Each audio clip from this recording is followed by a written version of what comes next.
We've been talking about search tools for filtering images, and we've talked about color and different things under type.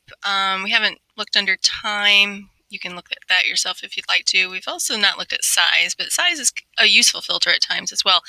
But I do want to draw your attention to the filtering option of usage rights.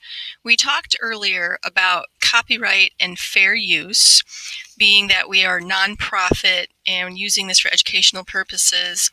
When we use media online, we do fall under fair use if we're just using minimal parts for school type stuff. But just wanted to make you aware that if you were going to be doing something that maybe doesn't fall under fair use and you might be violating some sort of copyright by using certain media, you can filter things by usage rights. And Google image search does offer that. So if you choose that filter, you'll see you've got some options here. There's not filtered by license, meaning it's likely that it's probably copyrighted, but no for sure. There's labeled for reuse with modification. Labeled for reuse. Modification means that you can edit it, you can change it. Reuse means you can just use it again for something else. Non-commercial reuse with modification. Non-commercial would be, it'd be something like educational, meaning you can change it. Labeled for non-commercial reuse. So I know they sound a little bit confusing. Really, any one of these would probably fall under what we call the public domain. I'm just going to go ahead and click labeled for reuse. It does change my search. When you hover over some of these, you'll see that Wikipedia comes up, Pixabay, Pexels. These are sources that have copyright-free, royalty-free media that you can use. A lot of Pixabay here.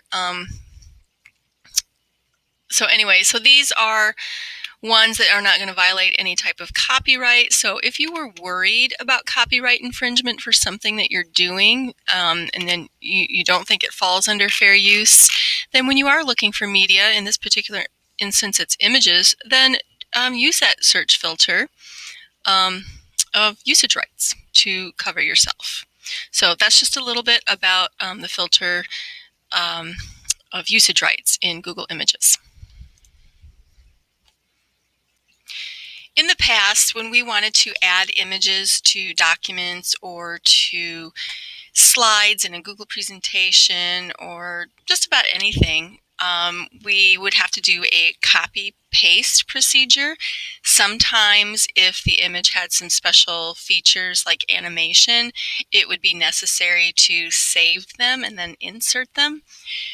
But now there is a quicker, easier way to add images to a file, and I'm going to demonstrate how to do that on this slide that you see here in front of you.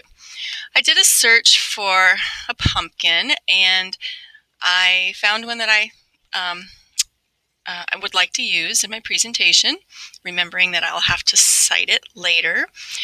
I'm just going to go ahead and click one open for you just to demonstrate this. So this is one. Actually, it's kind of spooky. Let's find a different one. All right, we'll just go with this one. So I have found my image, and like I said, in the past we'd have to do a copy paste on it, but I want you to watch how easy it is to actually drag the image from the search and get it right into whatever file that we're working on. So I've got it enlarged here. I'm going to click and hold the mouse on it, and I'm going to float it up to the tab where my file is. Now, you'll see that my screen changed, and now I see the slide that I was working on, and I can just continue. And this whole time I've been holding onto the mouse. Now I can just hover it over my slide here and release the mouse, and it pops right in. So I didn't have to do a copy paste. I didn't have to do a save the image and insert it or upload it.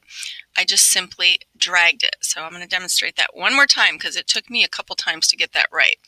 So here I am on my search page. Here's the image that I'm interested in adding to my file. I click and hold the mouse. This is going to pop up too. I don't want that. I'm going to go hover over the tab where the image is to go. Now, don't drop it here. This is where I made my mistake. If you drop it in the URL bar, it's going to search that image, and that's not what we want. You actually have to continue holding the mouse and then drag it over the space that you want it placed. Then release the mouse, and it's going to drop right in for you. So once you get the hang of it, it's actually very quick and easy to do.